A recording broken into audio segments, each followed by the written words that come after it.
ایک دن ایک لڑکی کو میرے پاس دوائی لینے کے لیے لے آئے۔ دن کا تقریباً 11 کا ٹائم تھا، تو اس کی طبیعت بہت ہی زیادہ خراب تھی۔ وہ بہت بیمار تھی۔ اس کو 101 پہ بخار تھا۔ اس کا میں نے ٹریٹمنٹ شروع کر دیا۔ اس کا گلا بھی بہت ہی زیادہ خراب تھا۔ اس کے گھر والے بھی ظاہر ہے بہت پریشان تھے، تو میں نے کہا اس کی علاج کرتے ہیں، انشاءاللہ ٹھیک ہو جائے گی۔ تو اس کو میں نے جب پہلی نظر سے دیکھا تو مجھے وہ بہت اچھی لگی۔ خوبصورت بہت تھی ماشاءاللہ۔ قد لمبا سا تھا، پیارے پیارے بال سلکی تھے، آنکھیں نیلی نیلی تھی اور بہت ہی خوبصورت تھی وہ۔ تو وہ میرے پاس آتی رہی میڈیسن لینے۔ ہر روز اس کو میں بلاتا میڈیسن لگانے کے لیے، کیونکہ اس کو انجیکشن لگنے ہوتے تھے اور میں چاہتا تھا کہ وہ ٹھیک ہو جائے، اور اس کو پہلی نظر میں دل بھی دے بیٹھا تھا۔ ابھی 5 دن ہوئے تھے اس کو آتے ہوئے، وہ بالکل ٹھیک ہو گئی۔ الحمدللہ وہ مجھے بہت خوشی ہوئی، وہ بالکل میڈیسن سے ٹھیک ہو گئی۔ جب وہ لاسٹ ڈے آئی میڈیسن لینے تو میں نے کہا آپ تو بالکل ٹھیک ہو گئی ہیں۔ کہتی ہے جی ڈاکٹر صاحب آپ کا بہت بہت شکریہ، آپ نے بہت اچھی میڈیسن کی ہے، میں ٹھیک ہو گئی ہوں۔ تو میں نے ہمت کر کے، بہت ہمت کر کے، لیکن میرے یہ شعبے کے خلاف تھا جو میں کام کر رہا تھا، میں نے اس سے کہا کیا آپ اپنا مجھے نمبر دے سکتی ہیں؟ تو اس نے میری طرف دیکھا اور بنا بولے مجھے اپنا نمبر دے دیا۔ جب وہ گھر گئی تو میں نے شام کو اس کو کال کی، تو اس نے پہلی کال ہی اٹھا لی اور بولی اور پہچان لیا مجھے۔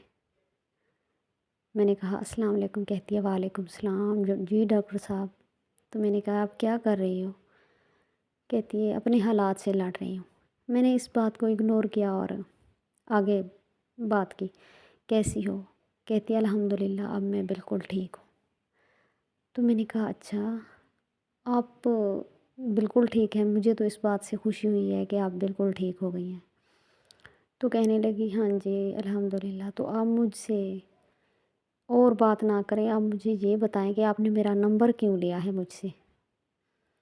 تو میں نے اس سے کہا کہ آپ کو اللہ پاک نے پیارا ہی اتنا بنایا ہے، آپ تو بہت ہی پیارے ہیں، ماشاءاللہ ماشاءاللہ آپ بہت خوبصورت ہیں، آپ کو نہیں پتہ؟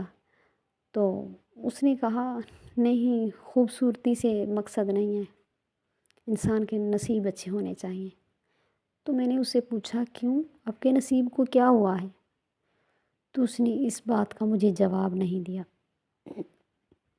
اور مجھے کہا کہ اچھا آپ کو کیا چاہیے، آپ کو جس ٹائم اور جب میں چاہیے ہوں گی تو مجھے بتا دینا، اور جگہ بھی میں آ جاؤں گی۔ تو مجھے اس بات سے بہت ہی دکھ ہوا اور میرے رونگٹے کھڑے ہو گئے۔ میں نے اسے کہا آپ نے میرے بارے میں ایسا سوچا کیوں ہے؟ میرے دل و دماغ میں بھی ایسی بات نہیں ہے۔ تو اس نے کہا اچھا، اور میں نے اس کو بہت قائل کیا اور اس کو میں نے کہا میں ایسا لڑکا نہیں ہوں، میں تو آپ کی بہت عزت کرتا ہوں، آپ کی عزت کرتا ہوں، آپ پیار کا لفظ لے کے بھی نہیں نہ آئے، کیونکہ وہ ٹوٹی ہوئی تھی اندر سے، بالکل ٹوٹی اور سیدھی سادھی لڑکی تھی۔ وہ اتنی معصوم لڑکی تھی کہ بہت ہی معصوم۔ میں چاہتا ہوں اللہ پاک ہر بیٹی کو معصوم ہی اسی طرح کا پیدا کرے جیسی وہ معصوم تھی۔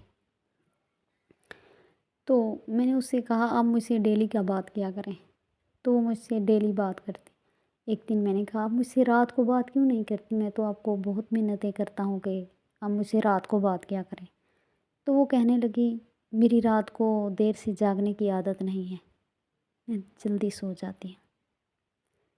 اسی طرح وقت گزرتا گیا، ہماری آپس میں بات ہوتی رہی۔ وہ بالکل سیدھی سادی تھی۔ ایک دن ظہر سے پہلے میری بات ہو رہی تھی، میں نے کہا اچھا آپ مجھے یہ بتائیں آپ کے گھر میں کون کون ہے؟ تو کہتی ہے 2 چھوٹی سسٹر ہیں اور ایک امی ہے۔ تو میں نے کہا آپ کے گھر کا یہ خرچ وغیرہ کون اٹھا رہا ہے؟ اتنے میں آذان ہونے لگے۔ کہتی ہے آذان ہو رہی ہے، میں نماز پڑھ لوں۔ پھر آپ کی بات کا جواب دیتی ہوں۔ تو میں نے کہا ٹھیک ہے آپ نماز پڑھ لیں۔ تو میں اس کی بات کا ویٹ کرنے لگا جواب کا، کہ اور اس کی ساری باتیں میرے ذہن میں آنے لگی کہ وہ کتنی سیدھی سادی ہے اور کتنی اچھی ہے، پتہ نہیں ان کے گھر کا خرچ کون اٹھاتا ہے اور کیسے اٹھاتے ہیں۔ تو مجھے بہت ہی اس پہ ہمدردی آنے لگی اور بہت ہی پیار آنے لگا۔ تو اس نے نماز پڑھ کے مجھے بتایا کہ اللہ پاک دے رہا ہے، ہم حق حلال کا کے کھاتی ہیں ماں بیٹیاں، اور بس آپ سے میں یہی کہتی ہوں کہ اور مجھے کچھ نہیں چاہیے آپ سے، صرف آپ میرے لیے دعا کر دیا کریں کہ اللہ پاک ہم سب کے نصیب اچھے کرے۔ تو میں نے اس سے کہا جی بالکل اللہ پاک سب کے نصیب اچھے کرے، لیکن میں تو آپ سے بہت ہی محبت کرتا ہوں۔ جب اس نے یہ بات سنی تو وہ سہم سی گئی، مجھے ایسے لگا جیسے اس کو کسی درندے نے کاٹا ہوا ہے، کسی جانور نے اس کو، جو انسانوں کے روپ میں سانپ ہوتے ہیں نا، قسم سے وہ ہوتے تو سانپ ہے لیکن انسان شکل ان کی انسانوں جیسی ہوتی ہے، کسی ایسے سانپ نے اس کو کاٹا ہوا تھا، اس لیے وہ بالکل چپ ہو کے رہ گئی۔